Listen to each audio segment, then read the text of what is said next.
Hi everyone, so today we're going to look at doing some square bases. This is one here I've done with t-shirt yarn. If you want, you can use cord or anything. This will work for anything that you want to use. The yarn I'm using today is hooked spaghetti, and it does recommend a 12mm hook, but if you want it really tight like this, then I would suggest going down a hook size. So I'm actually going to use my 10mm today rather than the 12. Okay. So you want to start off by doing the magic circle. So pull your yarn from the centre like this, and that will stop your ball rolling all over the place. So for a magic circle, I have got other videos on this, but I'll show you quickly now. Put your short end, hold up and over to make a cross, turn down. You can use your little finger to hold that in place.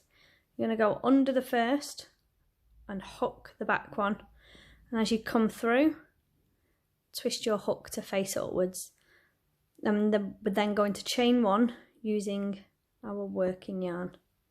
Okay, so if you've got that over your fingers, you can then hook that and pull it through.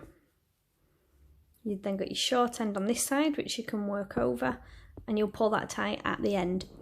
If you're still having trouble with the magic circle, that's fine, just chain 4, join to the first one and work in that again. I have got another video showing that. So you've chained one to secure it, and we're now going to do 7 single crochets into the ring. So 1, 2. Now what I would say with this is don't make your tension too tight. You're already using a smaller hook, but if you keep that tension really tight, you're going to struggle getting through the stitches on the next round, because we're not going to be going through the top of the stitch like we normally would do. So 1, 2, 3, 4, 5, 6, one more is 7. Make sure you've still got that short piece there, and you're going to pull that round to the front. And I'm not going to pull it all the way because it'll make the centre of these really tight and really hard to get into. Okay, so once you've done that, we'll get on to the next round. Okay, so when you've done your 7, we're now going to slip stitch to join, but I'm going to do a little bit of fancy footwork so that we don't get a seam. So usually, and you can do this if you want to, is you would just slip stitch, okay, and then you would start your next round through there. But what we're going to do, because it just gives that first round a little bit of a neater finish and makes it easier to continue, is you're going to pull that loop up and take your hook out, insert it through the front of your next stitch, which would be the first stitch on the next round. You're going to pull that through. As you can see, it brings that nice and tight together, and pull this up so it's really long. Okay, you're then going to put your hand through there. I'm going to pass all of this through. Just going to pass that round there. Make sure that your short yarn isn't getting tangled inside. And now we've got this. Okay, so we've kind of tangled your yarn up. If you've made a mistake at any point and you need to go back around, you would have to do this in reverse and go back round the other way to undo it. And you're going to pull your working yarn really tight. And then this bit, you just kind of push that so it's flat. That will mean that your base can sit flat and it looks nice and neat from both sides. Now you can't see where the join is. Obviously, if you struggle with that, you can just do a normal slip stitch and it won't affect the number of stitches you do. It will just change how it looks. As you can see, this one, you can't see where the joins were. Okay, so back with your working yarn now. We're going to carry on around, and this is where we're going to start making our corners. So for each corner, you'll have 3 stitches, and that's where these are going to come in really handy. Okay, so we're going to insert into what would be our next stitch. Like I said before, we're going to go through the front of these, not the top. Okay, so we're going to insert. Now when you insert, make sure that on the back, you are also coming through both sides there and there. Otherwise it'll look wonky from the bottom or from the back, and it will change slightly how it looks. So you've inserted, you're going to pull your yarn through, and there's your first single crochet in the front, and that's how we get these really nice tight stitches. Okay, so that's one. Your next one is going to be a corner. So again, you want this front V section here, and this time we're going to do 3. Now the second one of that 3 will be your corner. So 1, 2. Okay, so this will be your corner on the next row. So use your stitch marker, and that will just make your next row a lot easier. You can either put it through the top like you normally would, or you can put it through there to say that this is where my corner is going to be.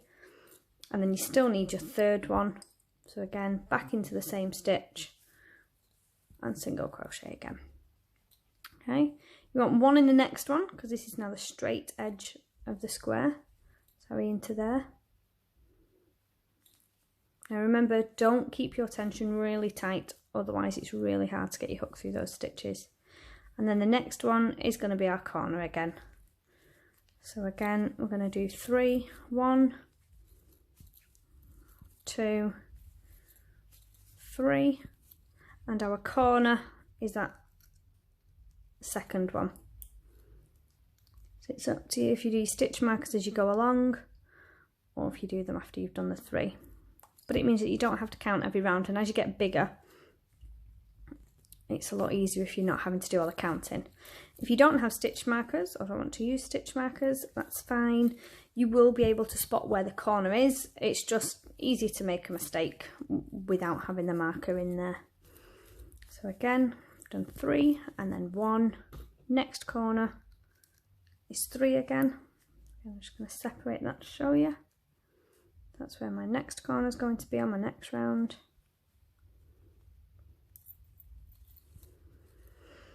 One there after the corner, and then the last corner. So the first one that we did counted as the 1 for that row, so that was your straight edge. So your very last stitch will be a corner, so you're going to put 3. So when you do the 3 into this last stitch, don't join on the last one. So 1, 2, that's the one that gets a stitch marker, and then 3 we're going to join to the end of our next round. So we're going to insert, pull up a loop, and then we're going to go into the back loop only of this one, which is a join in the center, pull through, slip stitch over, and now we should have 4 stitch markers and 4 corners. So on the next round now, we're going to be working into the front V's again. So we're going to do 3 straights in between each corner this time. So we're going to do 1 single, 1 single. That should then get us to where our stitch marker is there. So the next one will be here. Going to insert. Oops, make sure you're going through both again. And that's the one that we're going to do 3 in. So the one with the stitch marker now gets 3 for the next round's corner. So 1, just pull a little bit more out. 2, 3. Again, stitch marker can then come out and go into the second stitch of the new corner. Okay, so we now should have 3 singles. One of those singles is the last one of that new corner, and then we should have 1. That would be the single of the next round will then be going into that one, because this is the only one that we're going to do 3 into. So then we should have another 3 singles and then the corner. So that's the corner finished. 3 singles this time. 1, 2. Lay that down and it'll come out easier. 3.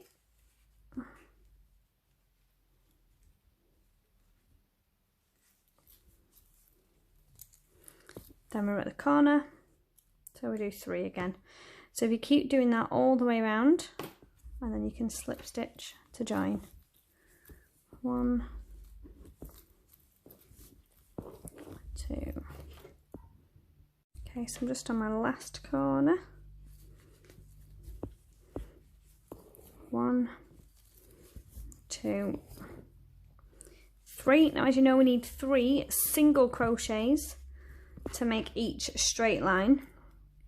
So we know that we only started with 2, so that means we have another one left. So if you struggle counting stitches, just know that this is then your last one, because you need 3 singles to make up a straight line on this round. So again, we're ready to slip stitch and join, and if you can see, this stitch is slightly longer horizontal line than the others. That's what we're going to slip stitch into. So you're going to work into the next front V as normal for your stitch, okay? But then to slip stitch onto the next round, we're going to go into the back loop only of this long top V, like that. And we're going to slip stitch through.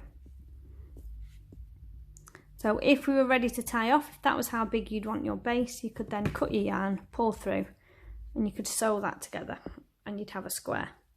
Now this hole here, this is why we like using the magic ring, is if you get your short piece and pull that tight, so I'm from behind now, you can now pull it tight because we're not working into that bottom anymore. And then this can be weaved in. I would usually work over it so that I didn't have to weave in if I was doing most other projects, but if you pull that really tight at the beginning, it's very hard to get into these stitches. So I'll weave that in at the end afterwards. Now if you want to carry on going and making it bigger, the formula for making a square base any size you want is really simple. So you will always do 3 into every corner, and the number of single crochets in each round will add another 2 on. So the first round we had 1 in a corner, the next round we had 3 in a corner, and then the next round we'll have 5 in a corner. That's because you're always doing a single into each of the singles from the previous round, plus the first single crochet from each of the corners, and there's 2 corners on each side. I always think it's just really handy if you understand the maths behind it. It means that you don't always have to find a video for what you need to make. You'll be able to work it out. So I'm going to continue going with this. If you want to turn it into a basket at any time, I'll come back and I'll show you that when I've done a few more rounds, because I'm making a bigger basket with this one. So keep going until it's as big as you want the base to be, and then I'll show you how to turn that base into a basket. Okay, so this one would be my last stitch. I'm now going to work on turning this into a base. If you're just having it as a place setting or a pot holder for a pan, then obviously it can stay as it is. Get a little bit higher up, so into your last stitch. Okay, and then this long one here, I'm going to go through both, pull that through, and slip stitch through both like that. Okay.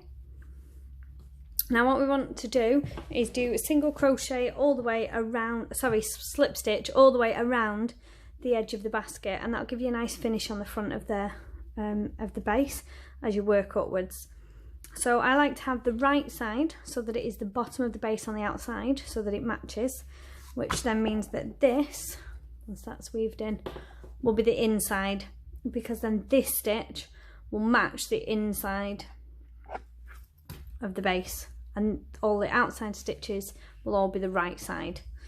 Okay, so you're going to take your hook out, you're going to turn your work over, so now the wrong side is facing you. Okay, and you're going to go into that stitch there, that first one, pull your loop back through and pull it tight, and what that does is it pulls the edge of your work tight into that loop.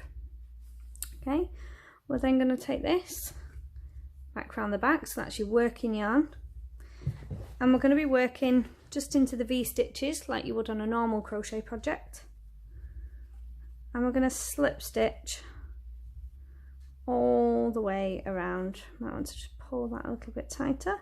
If you want to put your stitch marker back in, so that you know where the beginning of your round is, you can do. And we're just going to put one slip stitch in every single stitch, but you're now working on the wrong side. So I'll just pause the video, I'll keep going that, if you pause yours, and I'll meet you back when you get back to the beginning. Okay, so when you've worked all the way around, you need to do your last slip stitch into there, slip stitch as normal, and that will now finish off your edge. What you want to do now, keep your hook in this time, but we're going to turn the work back so we're now looking at the right side of it again. And this here, just put that back over the back and under your hook. So you've now got your working yarn back on that side. You can just about see that. Okay, it's a very big base, it's hard to show. There you go. And now it'll look like you've got two sets of V stitches. So you'll have these ones here that we've just done, and you'll have these as well. Now we're only going to work into the top set, and by working into this, you're then going to make your work go up. So now we're going to go back to doing single crochet. Okay, so we're going to go in the top of the V's, pull up a loop, yarn over, pull through, single crochet. And again in the next one, and you're going to do this all the way around. Okay, so I've gone all the way around with my single crochets into that top V of the base. I'm going to slip stitch to join. Oops, hook came out then. Okay, so I've now got a finished base all the way around. Don't worry if your work starts to curl. T-shirt yarn is really good. You can pull it, stretch it into shape, and it will stay there. So as you can see, I've got the wrong side on the base, and this will be the wrong side. Now if you want to continue working all the way around for a taller basket, I would again work through this front V now. So now that we've finished doing this single crochet all the way around, you could switch back to working in the top V like you would usually on another crochet project, but I prefer to keep that nice tight stitch, and I would work into the front of the stitch. So instead of going through there, I'll show you with the hook, it's easier. So instead of going through there like you would and like you have been doing, is I would go through here, and again make sure that you're getting both sides of yarn on either side of your hook. Mainly because it'll be the same stitch as what you've done on the base, so it'll all match, but also because it will make your basket really sturdy. There we go. And you can keep going like that for as tall as you want the basket to be. So it doesn't matter how tall you want to go, just keep doing that all the way around. At the end of every round, slip stitch to join and keep going. If you want to work in a continuous round now, you could do. If you want to work in a continuous round, I would definitely recommend popping one of those in where your first stitch was, so that you'll know. Otherwise, when you come to do the edging, you might find you've got one side higher than the other.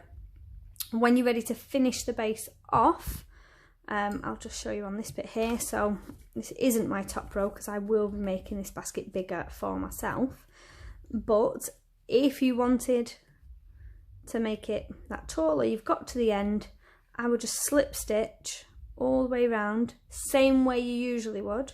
So through both loops and slip stitch, oops, all the way around like that instead. And by doing that, you'll get that really nice V finish like you've got on the base. You don't need to turn the work round like we did for the base. Just keep working in the same direction, and then when you're get all the way back round, you just slip stitch, cut off and weave in your ends. So that means then if that was the top of my basket, I would have this nice V finish just like I've got on my base. And as long as you don't turn the work round, the V's will be pointing the same direction as well. If you want to do any sort of fancy pattern on the sides of your basket, still do this first row of single crochet before you start doing your patterns, whether you want to do a star stitch or a herringbone stitch. I personally still like to have this at the bottom, gives that base some nice strong rigidity. So that's done. There's a basket. Can't wait to see yours. Feel free to share them on Instagram or in our Facebook group, Crochet Collective. I'm going to carry on working with this one until it's as tall as I want it to be. And I'll show you where I'm going to be using that, and I'll pop pictures on my Instagram once it's finished. If you've got any questions, feel free to ask. If you feel like the video's gone too fast, don't forget in the top corner of your YouTube you can slow down videos, and that's useful on any YouTube video. Sometimes you have to go quickly, and it also means that we don't end up full of ads. So feel free to slow the video down, pause it, rewind it, play it again, and the next video I'll be doing will be showing you how to use these wooden bases. But if there's anything else you'd like to request, just pop it in the comments below. This is actually a request from a previous video, but I'll be showing you how to get a nice neat finish on wooden bases next. Hope to see you there. Bye!